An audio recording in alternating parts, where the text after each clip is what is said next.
Netflix junkies, the latest documentary, The Tinder Swindler, has been creating global waves. The story is about numerous women who are swindled out of hundreds of thousands of dollars after a Tinder relationship with alleged fraudster Simon Lviv. Lviv overwhelms the woman with lavish trips across Europe on private jets and five-star hotels and restaurants, claiming to be a diamond dealer. Once he supposedly gets into trouble, he asks the woman for money to help him out, to which they oblige. They then realize it's all a scam, with Lviv being arrested for fraud. Now a local supermarket retailer has tapped into the popularity of the docu and has characterized their products around the show. I want us to have a listen before we chat to the comedian and producer. Good evening. I'm here to speak out against my enemy, 6060, who have stolen my intellectual property and who have blocked me from using the app. You stop playing games with me now. Stop. Listen to me now. Listen to me. 6060, I need my account back today. I need my groceries today. Look, I'm sorry about what I had said. It's just that I can't go out in public now so I need my groceries to succeed. I'm asking you nicely. I'm talking to you nicely. I'm not shouting at you. I'm not your enemy.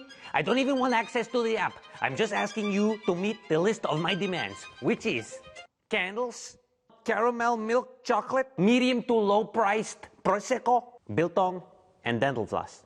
They go together. And the discount card. Give it today. Why it take so long? Today. Give it now. Look, 6060, I'm sorry about everything. I love you. I care about you. To every action is reaction. I should not be laughing, but it's actually really funny. Comedian and producer Glen Biderman-Pam, together with an award-winning agency, has produced the parody for a retail chain. He joins me now. Thank you so much for your time, Glen. I think many South Africans found that video really funny. Let's just speak about the thought process behind this video and this campaign. Good evening, Heidi.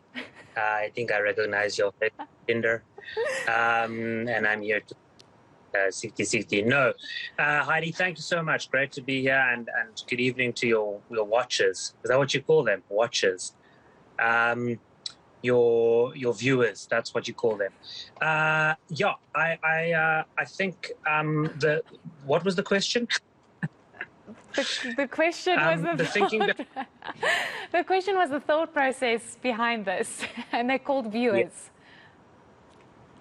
Yes, I knew it. Yeah, I've been listening to a lot of podcasts recently, and I've been tuned into the audio vibe. But thank you. Good to be here. And the thought process was that obviously the Tinder Swindler was extremely relevant this week in the social medias and obviously on social platforms, and Checkers very, very cleverly managed to reflect the Tinder Swindler on their app, and we thought that was a great opportunity to jump on and do a spoof of that with the traction that they had already gained. So myself and creative partner Oliver Booth and Mike Sharman from Retroviral, who was also behind the Creepy Crawly spoof. The three of us put our brains together and quickly jotted down a script and ran it by the big dogs at ShopRite and Checkers, who honestly I have a huge amount of respect for having so much bravery and faith in us. And literally that exact night, we got together an amazing DOP and editor, and we managed to shoot this thing, which seems to have gotten pretty out of control in terms of virality.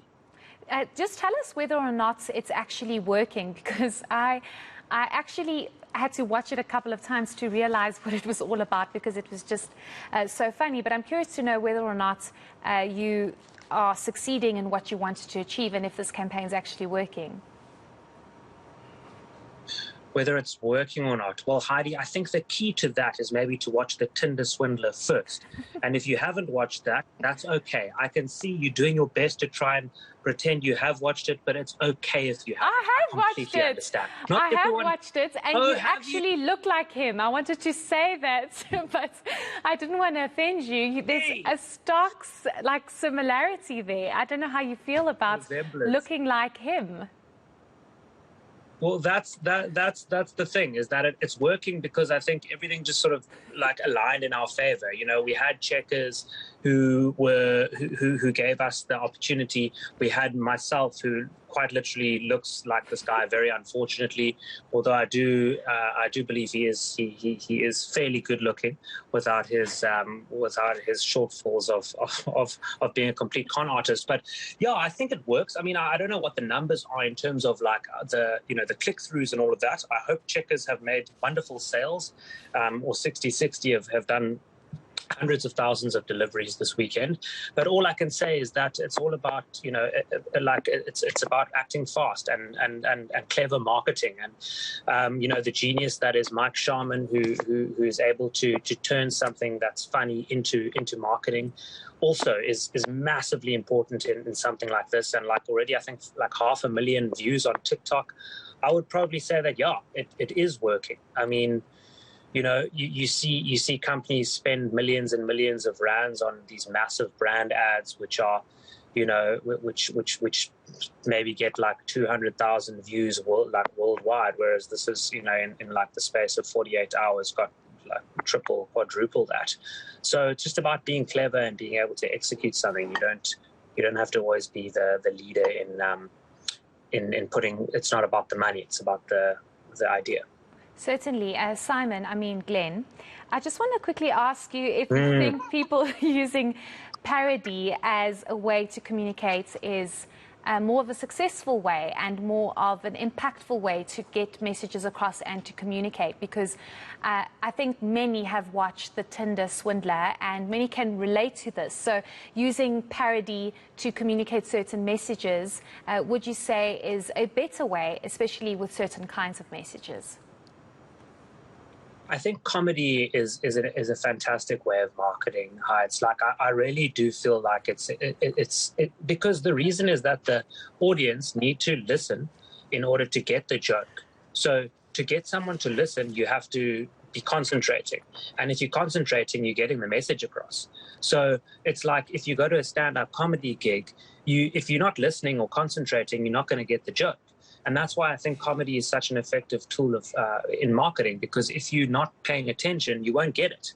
So I think, they're definitely, you can't have comedy in all advertising. I think it has its place, but it certainly is an incredibly powerful tactic when you get it right. Parody, spoofing, I think, again, you need to know what you're doing. You need to make sure that people know what you're talking about. Like, if I did a spoof of some, indie retro film that no one ever saw, it wouldn't help at all. So you've got to be able to jump on what's going on and have your ear to the ground and be able to also execute that well, because I couldn't really even do an Israeli accent before this, so I had to really get my stuff together before embarking on this journey. Okay, great. Glenn, just last one. Please promise us South Africans that you're not going to become a Simon in South Africa. It's the last thing we need.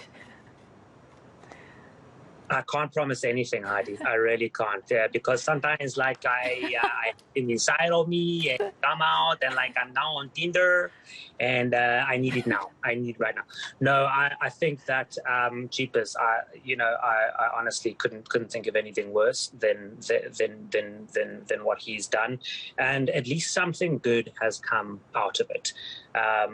It's a terrible situation that happened to those people who were involved in the documentary, but I think retribution is definitely being served, and at least we're able to laugh and have fun and make something positive out of what's quite a dramatic situation. Certainly, and you should actually go find, there's a video on TikTok of somebody that's pretending to be Simon and has a South African girlfriend, if I can call them that. And the girlfriend actually doesn't respond on time. She doesn't get to the bank. And then when she gets to the bank, she eventually says, well, we're offline, which is a big reality here in South Africa because we have load shedding or the banks aren't working. So I found that quite funny. But you should definitely go check that out. I think that's correct.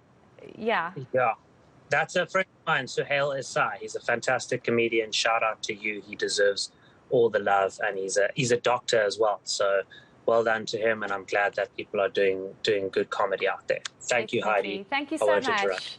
Thank you so much. We appreciate your time this evening, and you should really go watch that video. It's really funny.